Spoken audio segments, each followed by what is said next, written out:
R BPF দলৰ যিটো দিছপুৰ চলো যাত্ৰা ডিষ্ট্ৰিক্ট ৱাইজত যিটো প্ৰগ্ৰাম লৈছিল এইটো আমাৰ আজি শেষ হৈ গ'ল। ভেৰগাঁও জিলাই লাষ্ট 10টা জিলা আছে, 10টা জিলাটো আমি কমপ্লিট কৰিলোঁ। আৰু উদ্দেশ্য সেইটোৱেই যে আমি সকলো জাতি জনগোষ্ঠীক লৈ পেলাই আমি একেলগে মিলি পেলাই দিছপুৰত 15জন MLA পঠাব লাগে NDA হিচাপে। সেইটো উদ্দেশ্য লৈ পেলাই আমি দিছপুৰ চলো যাত্ৰা আৰম্ভ কৰিছোঁ। গোসাইগাঁৱৰ পৰা আজি ভেৰগাঁও শেষ হৈ গ'ল। তো আমি যিখিনি ডিষ্ট্ৰিক্ট ৱাইজ দিছপুৰ চলো যাত্ৰা কৰিছোঁ সেইটো পজিটিভ, খুব ভাল ৰেছপন্স পাইছে। সকলো জাতি জনগোষ্ঠী ওলাই আহিছে।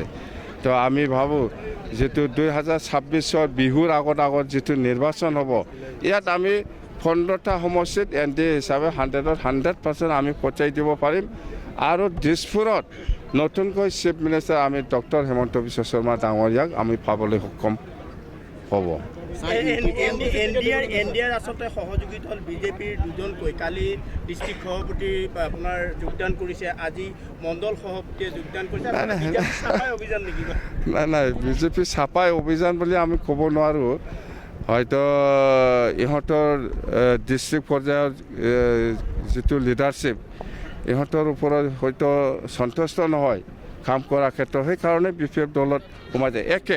BPFত থকা আজিৰ দিনত, পিছত কি হয় মই ক'ব নোৱাৰোঁ। আজিৰ দিনত বিজেপিত বা BPF একেলগে চৰকাৰ চলাই আছে। যদিও আমাৰ ফালে আহিছে একো নহয়, আমি একেলগে কাম কৰি যাম। ছাৰ, UPPL চলো পাল্টাই অভিযান আৰম্ভ কৰিছে, কি কাম দিব নাই এইবাৰ বিধানসভা মাইনৰিটিসকলক লৈ চলো পাল্টাই অভিযান আৰম্ভ কৰিছে? এইবিলাক কি চলো খাই এইবিলাক মই নাজানো। এইবিলাক আমাৰ NDA হিচাপে 15টা কি টিকেট নিদিয়ে? কোনটো জেগাত টিকেট নিদিয়াকৈ থাকিব? কলেগাঁও কোনফালে? NDA হিচাপে আমি 15টা। ছাৰ, আপোনাৰ বেয়া দিনত সকলো এৰি থৈ গৈছিলে, ভাল দিনত সকলো আহিছে। আকৌ কিবা বেয়া দিন আহিলে আকৌ গুচি যাব নেকি ছাৰ?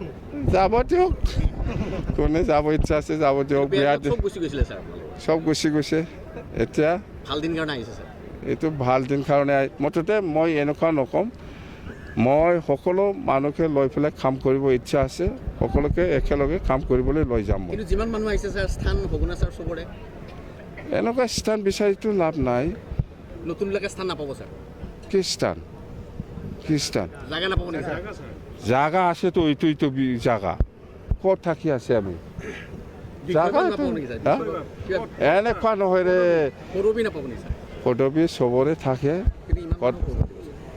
কিমান লাগে আপোনাক? কিমান পদবী লাগে চবকে? বিশেষকৈ এটা কথা আচলতে চৰ্চিত হৈ আছে আৰু বিৰোধীয়ে এই কথাটো কিন্তু বেছি চৰ্চিত কৰিছে। সেইটো হ'ল আচলতে আপোনাৰ যি BPF দলত আচলতে এতিয়া পৰিয়ালকেন্দ্ৰিক ৰাজনীতি চলিব বুলি আচলতে ৰাইজৰ মাজত আচলতে হেৰি কৰিছে। আচলতে এই কথা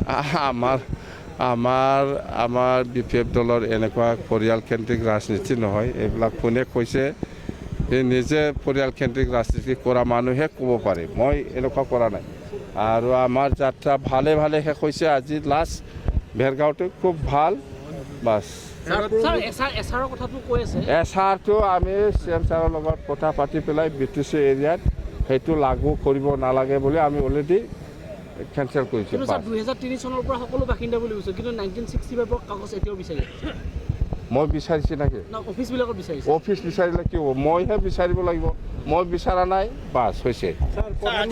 মই চব ঠিক ঠাক কৰি এইবিলাক 4 মাহ হৈছে, 4 মাহ 5 মাহে হৈছে। মই আচলতে আমাৰ অফিচাৰসকলকো যেনেকুৱা গাইড কৰিব লাগে মই সময় পোৱা নাই। কিছুদিন থাকক, চবে মাটিৰ ফাটা পাব। 2005 চনৰ ভোটাৰ লিখা থাকিলে হ'ল। আপুনি অংশগ্ৰহণ কৰিলে ছাৰ, নিশ্চয় অনুমান কৰিব পাৰিছে এই 4টা সমষ্টি আপুনি নিশ্চয় টিকেট দিব ছাৰ। NDA হিচাপে 126টা কি 4টা কৈ থাকে? 126টা 126টা। প্ৰমোদ বড়োতো এতিয়া ছিংগাপুৰত আৰামত ছাৰ প্ৰধানমন্ত্ৰী আগৰ মুহূৰ্তত আক্ৰাসুৰ অসম বন্ধ দিছে 3 দিনীয়া যোনে সমস্যা আছে ইহঁতে দিবই মোৰ লগত কি সম্পৰ্ক আখৰাছো দিব পাৰে এমছও দিব পাৰে আমছও দিব পাৰে গোৰ্খাও দিব পাৰে এফছও দিব পাৰে এইটোতো আন্দোলনকাৰী সংগঠন জাতীয় সংগঠন ইহঁতে বহুত সমস্যা লৈ পেলাই কেতিয়াবা আন্দোলন কৰে এইটোতো স্বাভাৱিক জনজাতিকৰণ লৈ দিছে জনজাতিকৰণ আপোনাক লাগে না নালাগে আপুনিতো ৰাজবংশী হয়